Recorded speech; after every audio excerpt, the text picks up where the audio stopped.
तो कहानी की शुरुआत साल 1989 के समय को दिखाते हुए होती है, जहां हम हाई स्कूल स्टूडेंट माइक को देखते हैं जो कि बास्केटबॉल की प्रैक्टिस कर रहा होता है। असल में माइक हाई स्कूल का बास्केटबॉल स्टार होता है। यहाँ माइक के कोच मर्फी उसे बताते हैं कि आज रात एक स्काउट गेम खेलने आ रहा है और अगर तुमने अच्छा गेम खेला तो तुम्हें स्कॉलरशिप मिल सकती है। इसके बाद कोच सभी प्लेयर्स का फोटोशूट करने को कहते हैं। तब माइक नेड नाम के प्लेयर का इंतजार करने को कहता है। थोड़ी देर बाद वहाँ नेड आता है जो कि हैरी पॉटर के कपड़े पहनकर आया हुआ था। नेड को देखकर सभी प्लेयर हंसने लगते हैं, जिससे माइक को बहुत दुख होता है क्योंकि वो नेड का सबसे अच्छा दोस्त है। खैर, रात होने पर गेम शुरू होता है जहां माइक और उसकी टीम के लिए चीयर किया जाता है और माइक भी अपने फैंस के लिए डांस करता है। अब जैसे ही गेम शुरू होने वाला होता है तब माइक की नजर अपनी गर्लफ्रेंड स्कारलेट पर जाती है, इसलिए माइक जल्दी से स्कारलेट के पास जाता है और उसे हक करता है। लेकिन स्कारलेट का मूड ठीक नहीं था, इसलिए माइक उसे उसकी प्रॉब्लम के बारे में पूछता है। तब स्कारलेट बताती है कि वो प्रेग्नेंट है।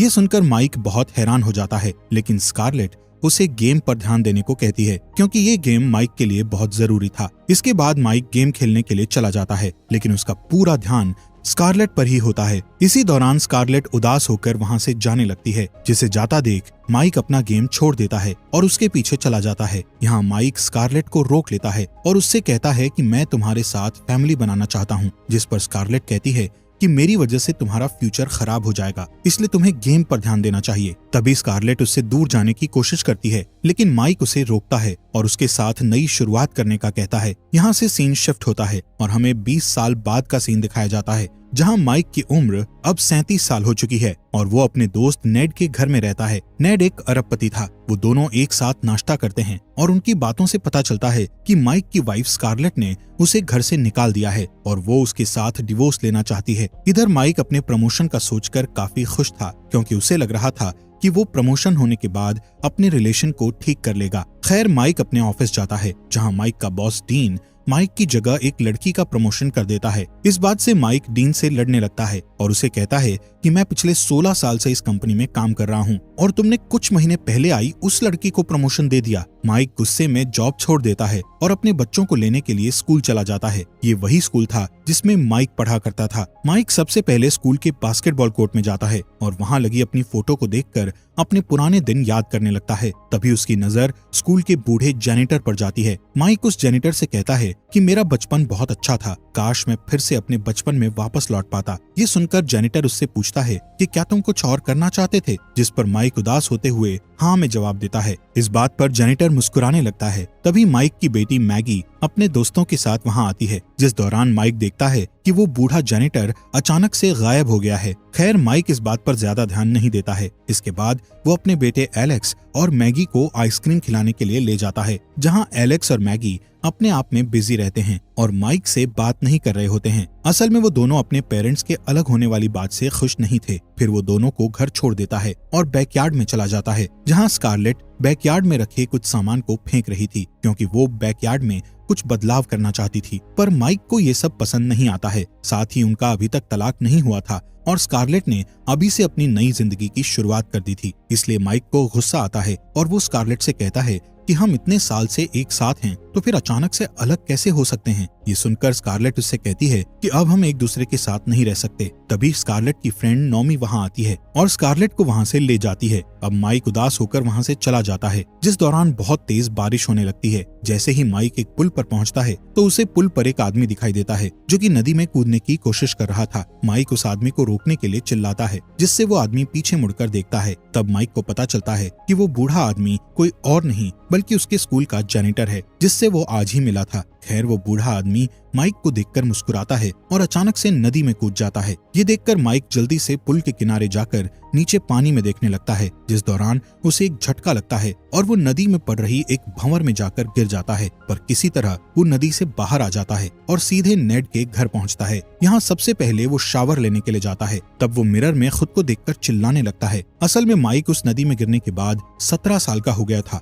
माइक की चीख सुनकर नेड वॉशरूम में आ जाता है और माइक को अनजान समझकर उस पर हमला करने लगता है, जिससे दोनों के बीच हाथापाई होने लगती है। तब माइक उसे समझाने की कोशिश करता है, लेकिन नेड उसकी बात नहीं सुनता। इसलिए माइक नेड को बचपन के बारे में बताकर उसे याद दिलाने की कोशिश करता है कि वो उसका दोस्त माइक ही है। तभी नेड की नजर माइक की पुरानी फोटो पर जाती है, जिसे देखकर नेड समझ जाता है कि वो उसका दोस्त माइक है। अब नेड और माइक समझने की कोशिश करते हैं कि आखिर उसके साथ क्या हुआ है। तब नेड कहता है, मुझे लगता है कि तुम्हें स्पिरिट गाइड ने वापस से 17 साल का बना दिया है। ये सुनकर माइक को लगता है कि वो बूढ़ा जेनिटर ही स्पिरिट गाइड था और उसी ने उसे 17 साल का बनाया होगा। इसलिए माइक जल्दी से अपने स्कूल जाता है और स्टूडेंट से उस बूढ़े जेनिटर के बारे में पूछने लगता है। तब माइक को एक फीमेल जेनिटर बताती है कि वो इस स्कूल की जेनिटर है और उसके अलावा यहाँ कोई भी जेनिटर नहीं है। तभी माइक को एक रोशनी दिखाई देती है जो कि फर्श पर पड़े पानी से आ रही थी। जब माइक पानी को देखते हुए आगे बढ़ता है तो वो बास्केटबॉल कोर्ट में पहुंच जाता है, जिससे उसे लगता है कि शायद उसे भगवान ने एक और मौका दिया है ताकि वो अपनी जिंदगी को दोबारा से शुरू कर सके। इसलिए सबसे पहले वो नेड के पास जाता है और उसे बताता है कि मैं हाई स्कूल में फिर से पढ़ना चाहता हूँ। इस बात पर नेड मना करता है, पर माइक ने डिसीजन ले लिया था, इसलिए नेड को उसकी बात माननी पड़ती है। जिसके बाद नेड और माइक हाई स्कूल जाते हैं, जहां नेड माइक को अपना बेटा बनाकर उसका एडमिशन करवाता है और माइक को नया नाम देकर उसे मार्क बुलाता है। यहाँ नेड जब प्रिंसिपल जेन को देखता है तो उसे जेन से प्यार हो जाता है, इसलिए वो इसके साथ फ्लर्ट करने लगता है, लेकिन माइक उसे खींचकर बाहर ले जाता है। माइक बहुत ही अजीब कपड़े पहने हुए था, इसलिए स्टूडेंट्स उसके कपड़ों को देखकर हंसने लगते हैं, इसलिए नेड उसे शॉपिंग कराता है। अगले दिन माइक अच्छे कपड़े पहनकर एक स्पोर्ट्स कार से स्कूल आता है, जिससे उसे सभी देखने लगते हैं। इसके बाद माइक अपनी क्लास में जाता है, जहां उसके पास स्कारलेट का फोन आता है। असल में आज उनके डिवोर्स की सुनवाई थी, पर माइक इस हाल में कोर्ट नहीं जा सकता था, इसलिए वो स्कारलेट से झूठ बोलता है कि वो देश से बाहर आया हुआ है। इसी बीच एक चीयर लीडर लड़की माइक को डेट करने के लिए पूछती है। ये सुनकर स्कारलेट को बहुत गुस्सा आता है, इसलिए वो अपने वकील से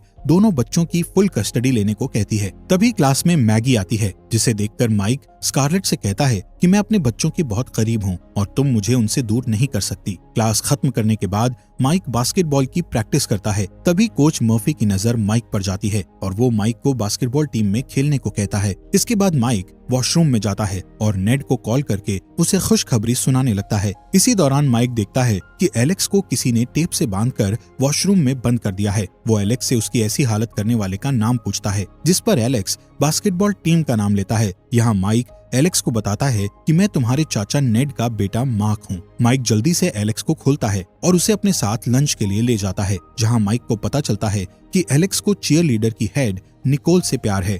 इसी बीच स्टैन नाम का लड़का अपनी बास्केटबॉल टीम के साथ आता है, जो छोटे बच्चों के लंच छीनकर उन्हें परेशान करता है। तब एलेक्स बताता है कि स्टैन मैगी का बॉयफ्रेंड है और उसे हमेशा परेशान करता है। तभी स्टैन माइक और एलेक्स के पास आता है और एलेक्स को धक्का दे देता है। तब माइक स्टैन की इंसल्ट करता है, जिससे सभी स्टूडेंट्स स्टैन पर हंसने लगते हैं। स्कूल के बाद माइक नेड के घर जाता है और दुखी होकर उसे बताता है कि मेरे बेटे को सब परेशान करते हैं और मेरी बेटी एक बदमाश लड़के को डेट कर रही है, इसलिए माइक अब अपने बच्चों की मदद करने का सोचता है। अगले दिन वो स्कारलेट के घर जाता है और एलेक्स की बास्केटबॉल स्किल्स देखकर उसे अपनी बास्केटबॉल टीम में खेलने का कहता है। इसी बीच स्कारलेट और नॉमी वहाँ आती हैं। स्कारलेट जब माइक को देखती है तो उसे वो अपने पति की तरह दिखाई देता है, इसलिए वो माइक का चेहरा पकड़कर उसे देखने लगती है। तब नॉमी स्कारलेट को खींचकर घर में ले जाती है और उसे किसी और के साथ डेट करने की सलाह देती है। ये सुनकर माइक गुस्से में नॉमी के ऊपर बॉल फेंक देता है और फिर उससे माफी मांगता है, जिस पर नॉमी उसे डांटकर अंदर चली जाती है। अगले दिन क्लास में माइक स्टैन और मैगी को किस करते हुए देखता है, जिससे उसे बहुत गुस्सा आता है और वो स्टैन पर हमला कर देता है, जिससे दोनों में लड़ाई हो जाती है और स्टैन माइक को बुरी तरह पीटने लगता है। तभी कुछ स्टूडेंट्स उनका वीडियो बना लेते हैं और उस वीडियो को वायरल कर देते हैं, इसलिए प्रिंसिपल माइक और उसके पिता नेड को ऑफिस में बुलाती है, जिससे नेड जेन से मिलने की खुशी में तैयार होकर आता है और जेन को इम्प्रेस करने की कोशिश करता है, लेकिन जेन उसे भाव नहीं देती है। इसके बाद माइक स्कारलेट के घर जाता है और स्कारलेट को बैकयार्ड में काम करते हुए देखता है। तब स्कारलेट उसे अपने पेड़ पौधे दिखाने लगती है। तब माइक डेली आकर स्कारलेट की मदद करने का सोचता है। साथ ही वो एलेक्स को बास्केटबॉल की ट्रेनिंग देने लगता है और मैगी को स्टैन से दूर रखने की कोशिश करता है। कुछ दिन बाद माइक और एलेक्स दोनों को एक ही टीम में ले लिया जाता है। इस बात पर स्कारलेट खुश होती है और माइक को अपना बैकयार्ड दिखाने ले जाती है, जहां माइक उसकी तारीफ करता है। तभी स्कारलेट उसे बताती है कि आज वो एक डेट पर जा रही है। यहाँ माइक स्कारलेट को मिरर के सामने नाचते हुए देखकर उसे डांस सिखाने लगता है, जिस दौरान वो स्कारलेट से उसके पति के बारे में पूछता है, जिस पर स्कारलेट कहती है कि मुझे पूरा यकीन है कि वो अब दोबारा मेरे साथ नहीं रहेगा। तभी एलेक्स वहाँ आता है और बताता है कि घर पर डीन आया हुआ है। असल में स्कारलेट माइक के एक्स बॉस के साथ ही डेट कर रही थी। इस बात से माइक नाराज हो जाता है और स्कारलेट से बात करने की कोशिश करता है, लेकिन स्कारलेट वहाँ से चली जाती है। जिसके बाद स्टैन वहाँ आता है और मैगी को अपने साथ एक पार्टी में ले जाता है। तब माइक भी एलेक्स को लेकर उस पार्टी में चला जाता है। यहाँ पार्टी में एलेक्स निकोल को देखकर भागने लगता है, जिस पर माइक उसे समझाता है कि उसे निकोल से भागना नहीं चाहिए बल्कि उससे बात करनी चाहिए। इसके बाद माइक मैगी को ढूंढने लगता है, जिस दौरान उसे मैगी की दोस्त रोकती है और उसके साथ फ्लर्ट करने लगती है, पर वो उन्हें किसी तरह समझाकर वहाँ से निकल जाता है और मैगी को ढूंढकर उससे पूछता है कि तुम्हें स्टैन में अच्छा क्या लगता है, जिस पर मैगी बताती है कि मैं स्टैन को पसंद करती हूँ और हाई स्कूल के बाद उसके साथ ही रहने वाली हूँ। ये सुनकर माइक को गुस्सा आता है और वो उसे स्टैन से दूर रहने को कहता है, पर मैगी गुस्से में वहाँ से चली जाती है। अगले दिन स्कूल में बास्केटबॉल मैच होता है, जिसे देखने के लिए स्कारलेट और डीन भी आते हैं, पर माइक की टीम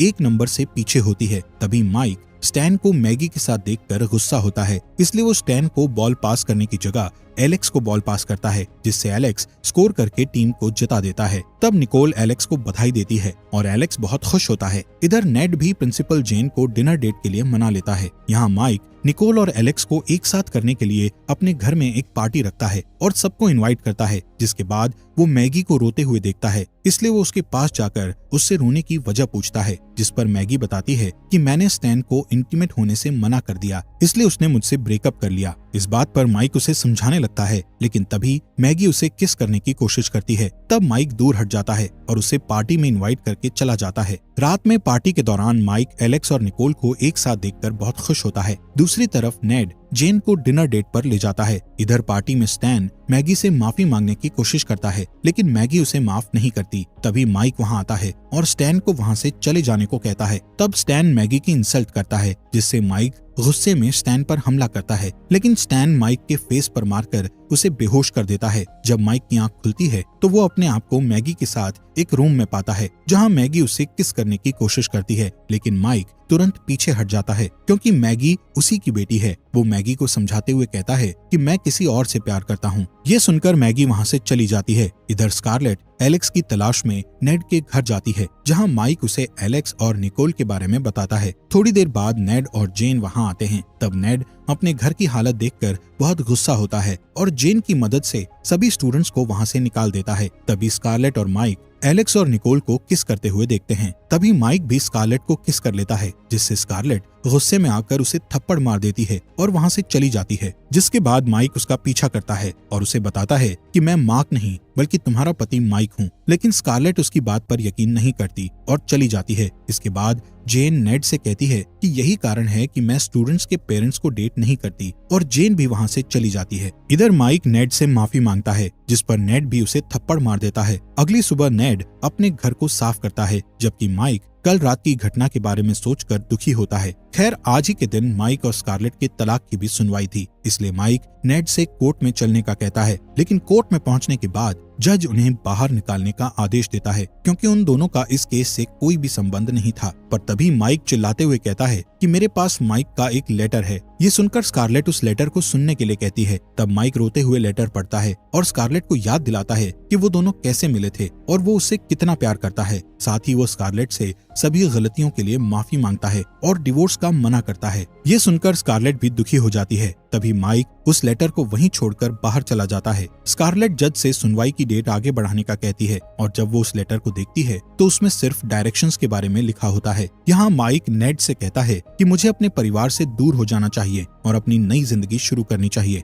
दूसरी तरफ स्कारलेट माइक की 1989 के समय की तस्वीर देखती है, साथ ही एक लेटर देखती है जो कि माइक ने उसके लिए लिखा था। यहाँ से सीन शिफ्ट होता है और हमें बास्केटबॉल कोर्ट का सीन दिखाया जाता है, जहाँ कोच मर्फी माइक से कहते हैं कि आज एक स्काउट आने वाला है और ये मैच उसके लिए बहुत जरूरी है। इसके बाद टीम की एक फोटो ली जाती है। ये सेम वैसा ही सीन था जैसे कहानी की शुरुआत में दिखाया गया था। मैच शुरू होने के दौरान स्कारलेट और मैगी भी वहां आते हैं। जैसे ही मैच शुरू होता है तब माइक स्कारलेट को वही स्पेशल पोज दिखाता है जैसा उसने 1989 में दिखाया था। इस पोज को देखकर स्कारलेट समझ जाती है कि वो उसका पति माइक है। स्कारलेट को लगता है कि उसे यहाँ नहीं होना चाहिए था, इसलिए वो यहाँ से बाहर जाने लगती है। तब माइक एलेक्स को बॉल देकर स्कारलेट के पीछे चला जाता है। इसी दौरान हम उस बूढ़े जेनेटर को देखते हैं जो कि माइक को देखकर मुस्कुराता है। इधर माइक जैसे ही स्कारलेट के पीछे दौड़ता है तब वो वापस से 37 साल का हो जाता है और स्कारलेट को गले लगाकर उससे कहता है कि वो हमेशा उसके साथ रहना चाहता है। यहाँ स्कारलेट उसे माफ कर देती है। दूसरी तरफ एलेक्स के कारण हाई स्कूल बास्केटबॉल मैच जीत जाता है। कहानी के आखिर में माइक नेड का शुक्रिया करने के लिए